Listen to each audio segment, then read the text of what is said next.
మూకం కరోతి వాచాలం పంగుం లంఘయతే గిరిం యత్కృపాతమహం వందే పరమానందమాధవం.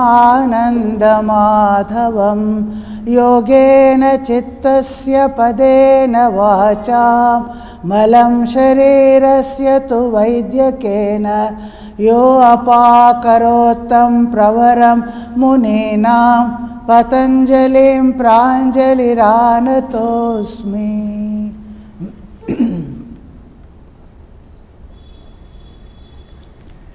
పతంజలి యోగ సూత్రాల్లో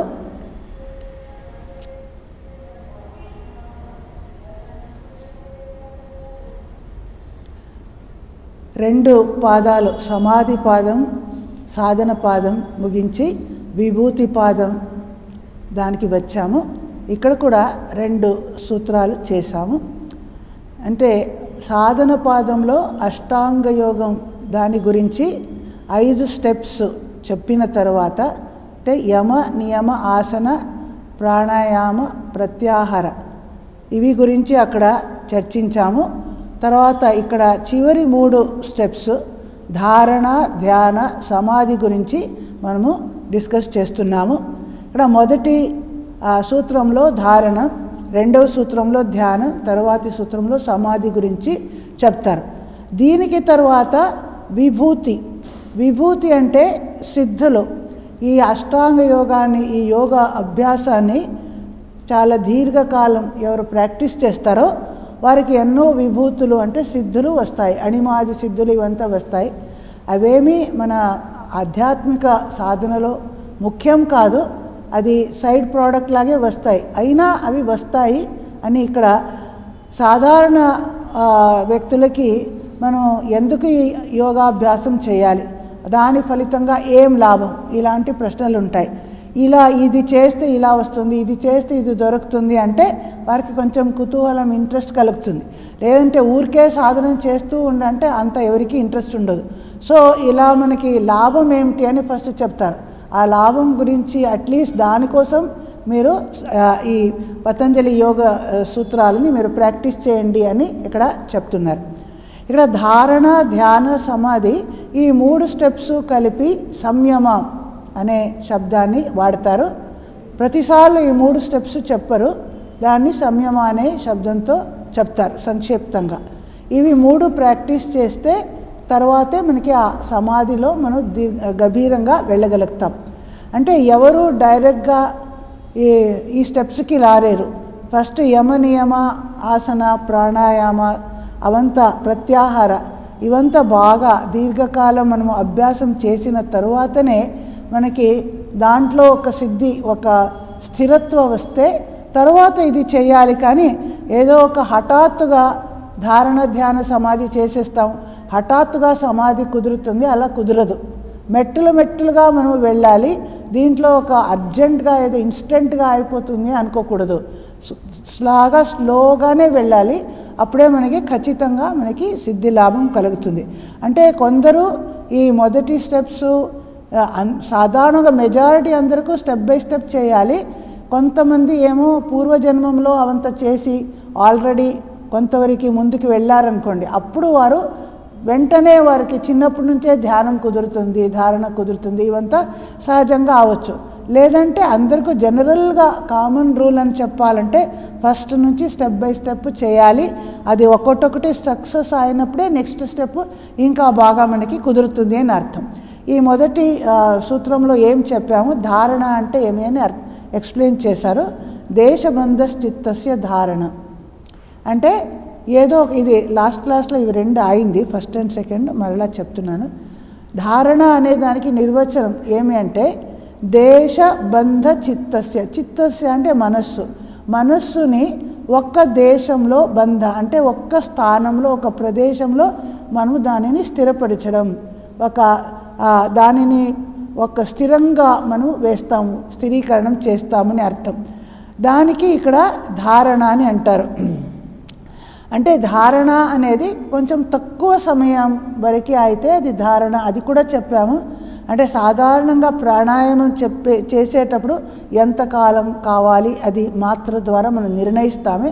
అలా 12 ప్రాణాయామాలు చేయడానికి ఎంతసేపు కావాలో అంతసేపు మనసు ఏకాగ్రమైతే అది ధారణ అని ఇది అప్రాక్సిమేట్గా చెప్తున్నారు. అలాగే 12 సార్లు ధారణ చేస్తే ఎంతసేపు కావాలో దానికి ధ్యానం అంటారు. ఇంకా 12 సార్లు అంటే ఆ టైం గురించి చెప్తున్నారు. అది ఎంత సమయం మనసు ఏకాగ్రమైతే అప్పుడు సమాధి అని చెప్తున్నారు.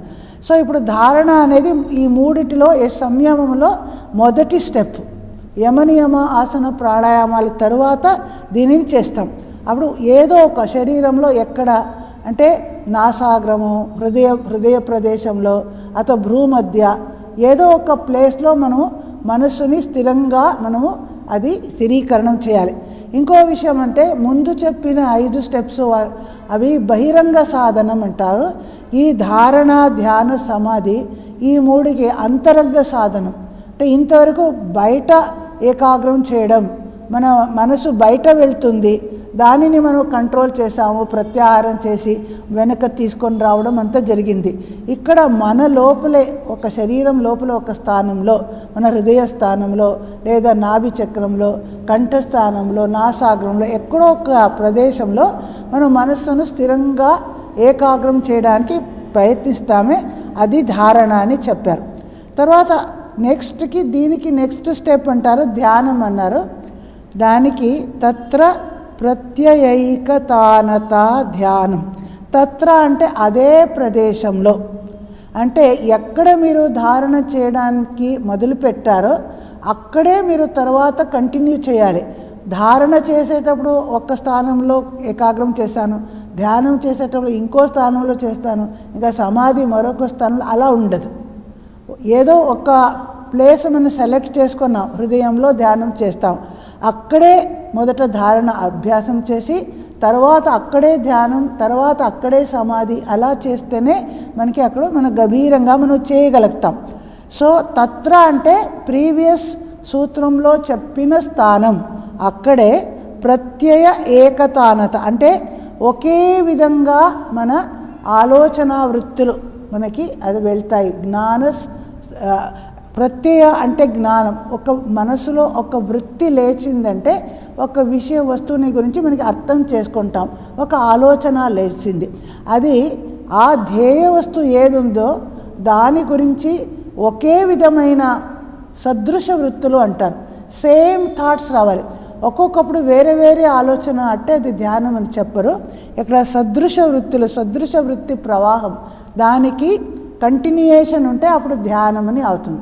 సేమ్ టైప్ ఆఫ్ ఐడియాస్, ఒకే ఇష్ట వస్తువుని ఒకే స్థానంలో మీరు గురించి ఒకే విధంగా ఆలోచిస్తూ ఉంటే అది ధ్యానంగా అవుతుంది అని అర్థం. ఇలా మనసుని ఏకాగ్రం చేయడం దానికి ధ్యానం అన్నారు. ఇక్కడ ఆలంబనంగా ఏది తీసుకుంటాము అనేది కూడా ముందే చెప్పాము. ఫస్ట్ మనం స్థూల వస్తువుని ఆలంబనంగా మనం తీసుకుంటాము. కొంతకాలం మనకి అది కుదిరిన తర్వాత సూక్ష్మ వస్తువుని మనం ఆలంబనంగా తీసుకుంటాం.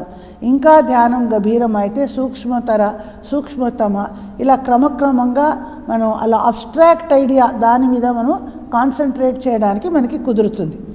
ఇంకా ఈరోజు నుంచి 3వ సూత్రంలో చెప్తున్నారు, తదేవార్థమాత్ర నిర్భాసం స్వరూపశూన్యమివ సమాధి.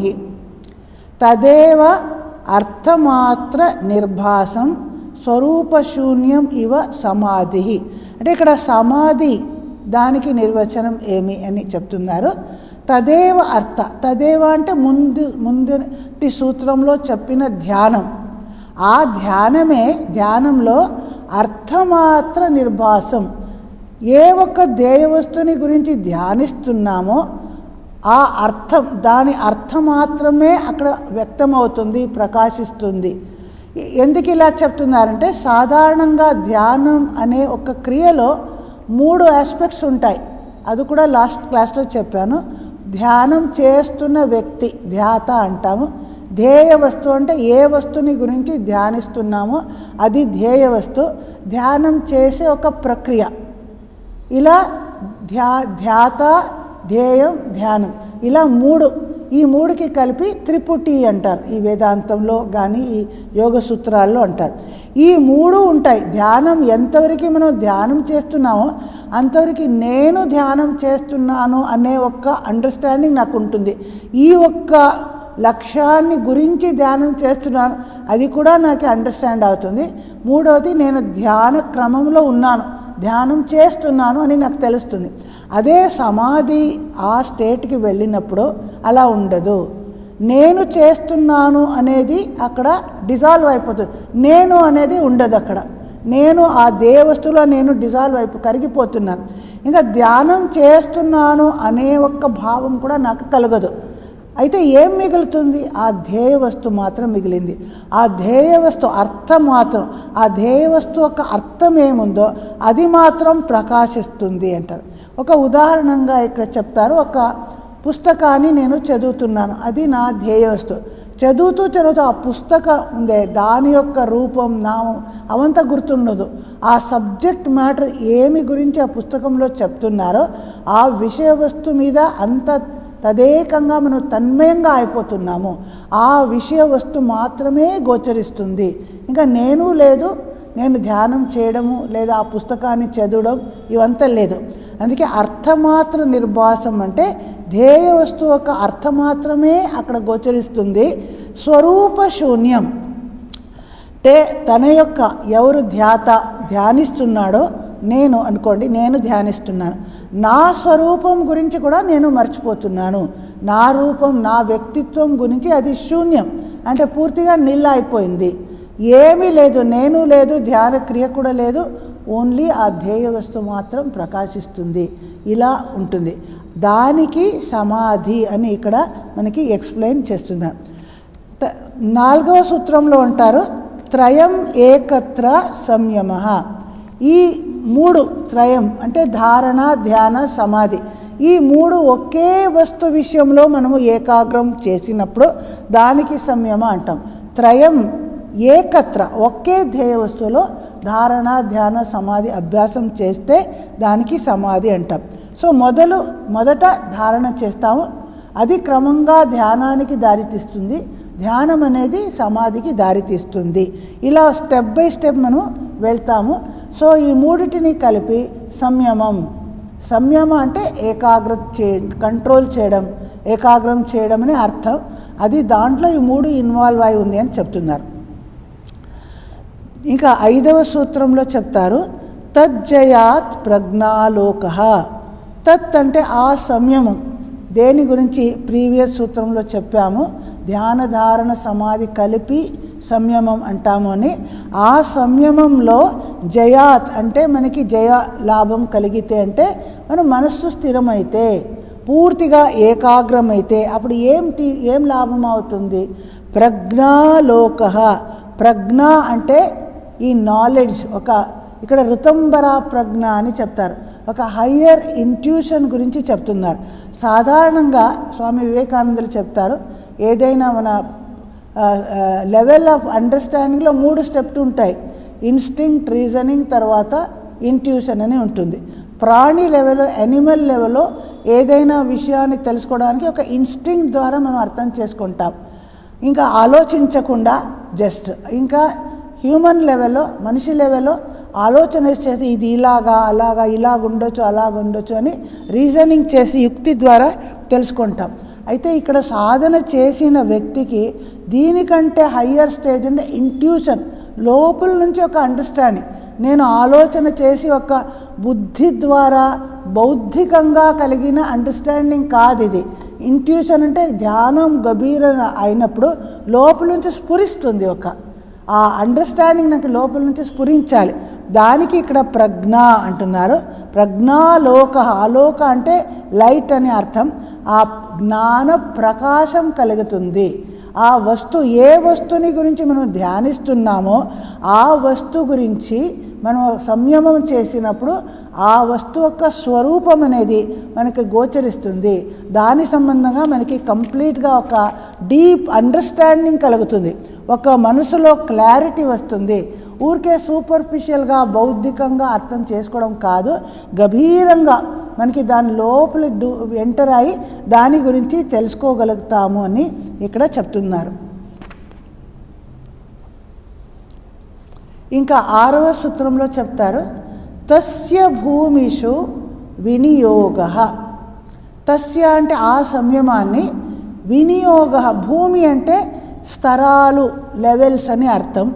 భూమిషు వినియోగ అంటే ప్రీవియస్ భూమిలో స్థిరమైనప్పుడు తరువాతి భూమిలో మనస్సుని స్థిరంగా చేయడానికి ప్రయత్నించాలి, వినియోగించాలి. చిత్తాన్ని అలా మనం ఎఫర్ట్ చేయాలి. సంయమం ద్వారా ఒక్క స్టెప్ అంటే ఒక స్థూల వస్తువు మీద ఫస్ట్ ఆలంబనంగా తీసుకొని మనం ఏకాగ్రం చేయగలిగాం. అది దానిలో విజయాన్ని సాధించిన తర్వాత దానికంటే సూక్ష్మమైన ఒక విషయ వస్తువుని తీసుకొని దానిలో మనం ఏకాగ్రం చేస్తాం.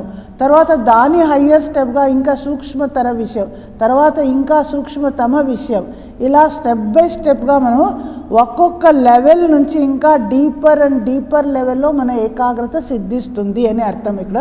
అందుకే భూమిషు అంటే విభిన్న స్తరాలు, ఒక స్తరం నుంచి ఇంకొక హయ్యర్ లెవెల్లో మనసు ఏకాగ్రం, దానికంటే హయ్యర్ లేదా ఇన్నర్ లెవెల్లో లోపల మనం వెళ్ళగలుగుతాము. దానికి ఇక్కడ ఇది అంటే స్టెప్ బై స్టెప్ మనం చేయవలసిందే. ఒకేసారి ఇన్స్టెంట్ కాఫీ లాగా ఇన్స్టెంట్గా మనకి ఏమి ఇది దొరకదు. అయితే మనం పూర్వజన్మలో సాధన చేసిన ఫలితంగా కొంతవరకు ఆల్రెడీ మనం అగ్రసంగా ఉంటే అప్పుడు వెంటనే మనకి అది ఈజీగా మనం వెళ్ళగలుగుతాము. త్వరగా ధ్యానం. నరేంద్రనాథుడికి చిన్నప్పటి నుంచే ధ్యాన సిద్ధుడు అంటే ఏమర్థం, మిగతాదంతా ముందే చేసి దానిలో పరిపక్వత దొరికింది కాబట్టి వెంటనే కూర్చొని వెంటనే మనసులో ధ్యానం కుదురుతుంది అని అలా ఉంటుంది. సో ఈశ్వర ప్రణిధానం ద్వారా కూడా చెప్తున్నారు, భగవత్ కృప ద్వారా, తర్వాత మన అభ్యాసం, వైరాగ్యం ఇవన్నీ ద్వారా మనకి ఒక్క లెవెల్లో విజయాన్ని సిద్ధించుకొని నెక్స్ట్ లెవెల్ కోసం మనము ప్రయత్నించడం దాన్ని గురించి ఇక్కడ మనకి చెప్తున్నారు. తరువాతి సూత్రంలో అంటారు, త్రయం అంతరంగం పూర్వేభ్యః.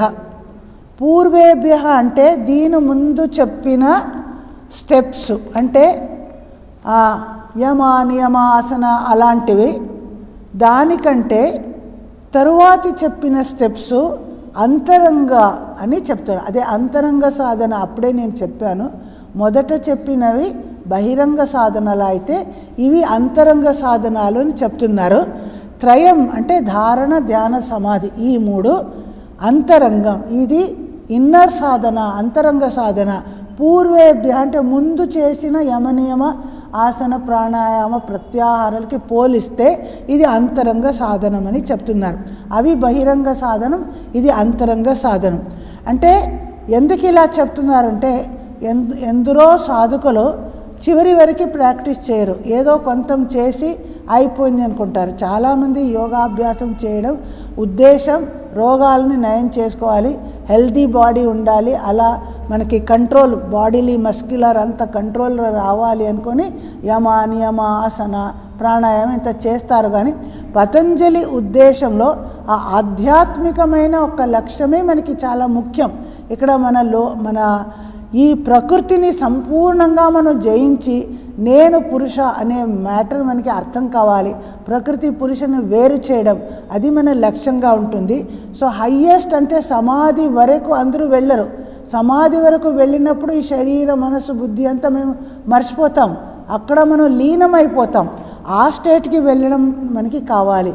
అక్కడ కూడా మొదట సంప్రజ్ఞాత సమాధి అని అంటారు. ఇవంతా ఫస్ట్ చాప్టర్లో సమాధి చాప్టర్లో చాలా వరకు చెప్పాము. అంటే సవికల్ప సమాధి లాగే అనుకోండి, ఏదో కొన్ని వికల్పాలు ఉంటాయి అక్కడ. అది సబీజ సమాధి అని కూడా చెప్తున్నారు. ఎందుకంటే అక్కడ ఇంకా సీడ్ ఉంది, సంస్కారం, పూర్వ సంస్కారంలో కొన్ని సంస్కారాలు ఇంకా ఉంటాయి. అప్పుడే మనకి అలా ఒక ఇష్టదేవ దర్శనం కలగడం, ఇవి అంతా ఒక రూపం నామం, దీంట్లో మనకి తన్మయమై ఒక సమాధి, సవికల్ప సమాధి, సబీజ సమాధి. అంటే అక్కడ ఇంకా రూట్ ఉన్నది అని అర్థం.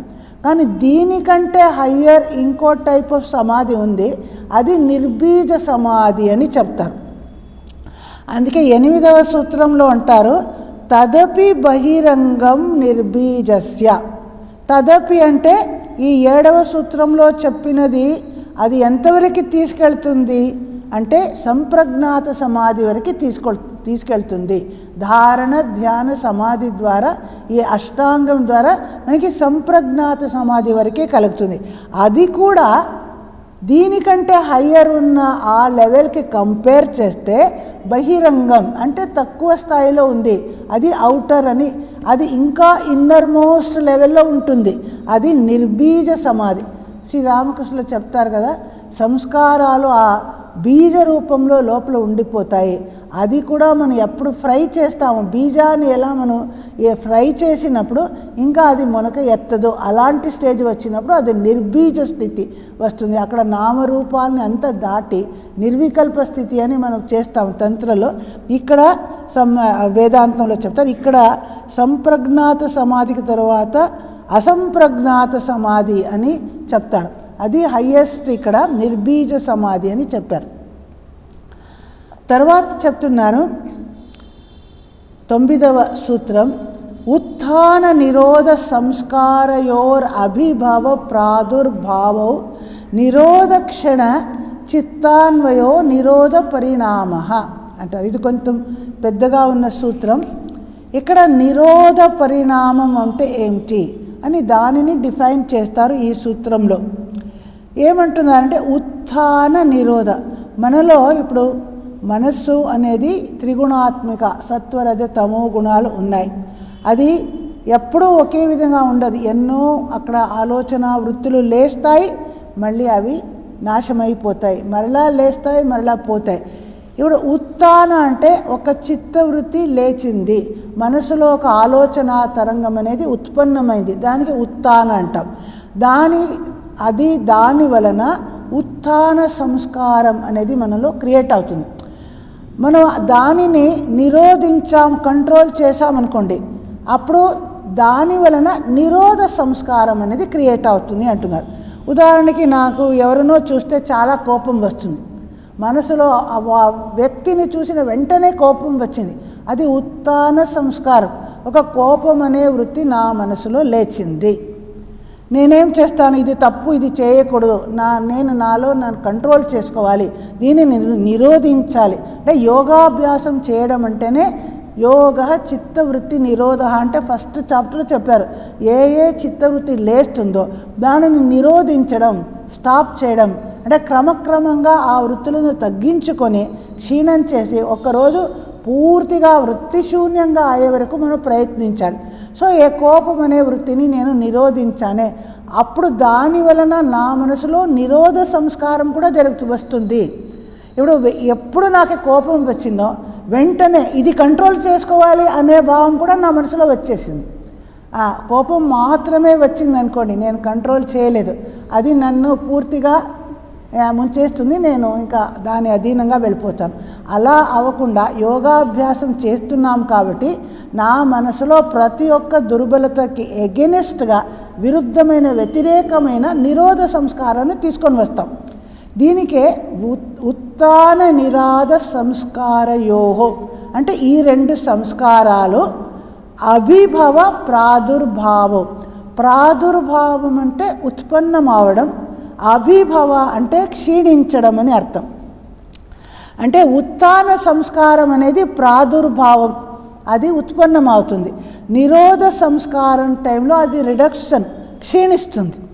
ఎప్పుడెప్పుడు ఒక సంస్కారం మనసులో చిత్తవృత్తి అనేది లేచిందో నెక్స్ట్ ముహూర్తంలో అది క్రింద, ఆ ఉక్తి లేస్తుంది, క్రింద పోస్తుంది. మన ఊరికే కూడా మనం ప్రయత్నించకుండా ఒక ఆలోచన తరంగం లేచి అది సబ్సైడ్ అయ్యి ఇంకో ఆలోచన తరంగం వేస్తుంది, అది సబ్సైడ్ అవుతుంది. అలా ఒకటైన తర్వాత ఒకటి ఆలోచన వృత్తులు మనస్సులో లేస్తూనే ఉంటాయి. సో ఉత్థాన అలా మళ్ళీ నిరోధ, ఉత్థాన నిరోధ, అలా ఒకటి లేస్తుంది, దానికి కంట్రోల్ అవుతుంది, లేస్తుంది, కంట్రోల్, ఇది కంటిన్యూస్గా మన మనసులో జరుగుతూనే ఉంటాయి. సో ఉత్థాన సంస్కారం దాని యొక్క ప్రాదుర్భావాన్ని, నిరోధ సంస్కారం దాని యొక్క అభిభవం ద్వారా నిరోధిస్తున్నాం. ఎప్పుడు ఒక వృత్తి లేచిందో ఉత్పన్నమైందో దానిని దాని వ్యతిరేకమైన సంస్కారం ద్వారా క్షీణింపచేస్తాం, తగ్గించి వేస్తున్నాము అనే అర్థం. అప్పుడు ఏమవుతుంది, ఈ ఉత్థాన నిరోధ ఈ రెండు సంస్కారాల మధ్య ఒక చిన్న క్షణం ఉందంట, ఒక ముహూర్తం, దానికి నిరోధ క్షణం అంటాం. యోగి ఆ క్షణం మీద మనసు పెడతాడు. నిరోధ క్షణ చిత్త అన్వయ, నీ చిత్తాన్ని అక్కడ అన్వయ చెయ్యి, అక్కడ అటాచ్ చెయ్యి. లేదా ఒక ఆలోచనా తరంగం లేచి తగ్గిపోయింది, ఇంకో ఆలోచన తరంగం లేచింది. ఈ రెండు ఆలోచన వృత్తిల మధ్య ఒక చిన్న గ్యాప్ ఉంటుంది. యూజువల్గా మనకి తెలియటం లేదు, one thought after one thought వస్తూనే ఉంటుంది. మనకి అది మధ్య గ్యాప్ ఉంది అని కూడా తెలియదు, మేము దాని లోపల ప్రవాహంలాగే కొట్టుకొని పోతున్నాం. కానీ యోగి దీన్ని అబ్జర్వ్ చేస్తాడు. ఈ ఆలోచన నా మనసులో వచ్చి దాన్ని కంట్రోల్ చేస్తున్నాను, ఇంకో ఆలోచన వచ్చి దాన్ని కంట్రోల్ చేస్తున్నాను. ఈ రెండు వృత్తి మధ్య ఒక చిన్న క్షణం ఉంది.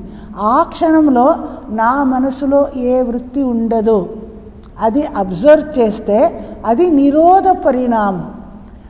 ఆ వృత్తిని నిరోధించడంతో నా మనసులో ఎలాంటి పరిణామం కలిగింది?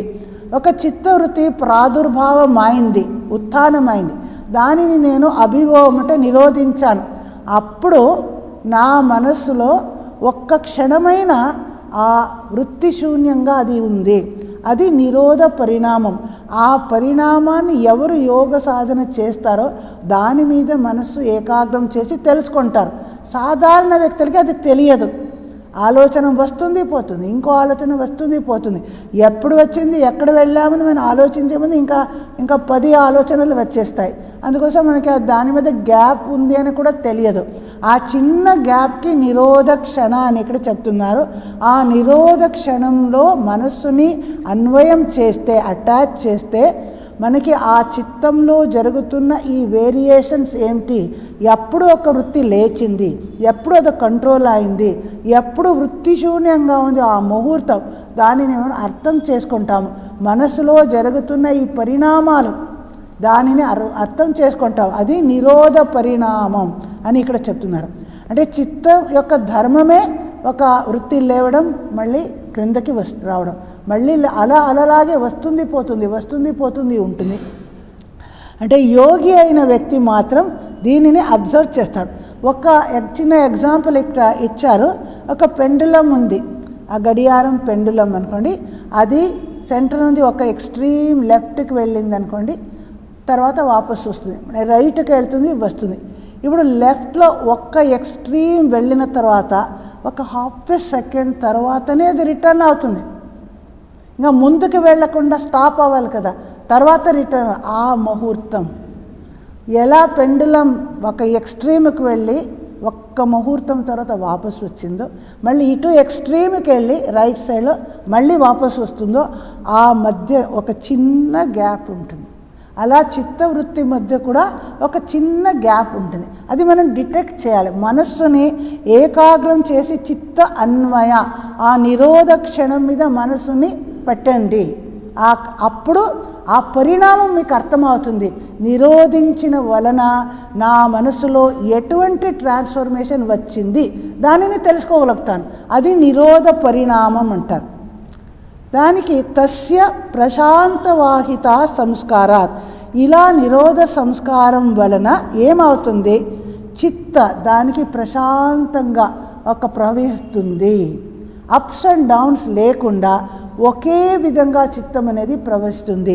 అది మనం ఆ నిరోధ సంస్కారాన్ని క్రమక్రమంగా పెంచుకోవాలి. ఇది ½ సెకండ్ ఉంది, ఇంకొంచెం ఎక్కువ గ్యాప్ చేయాలి. ఇంకొంచెం అంటే నాకు కోపం వచ్చింది, కోపం తగ్గడం, దీని మధ్య గ్యాప్ కొంచెం పెంచుకుంటాం.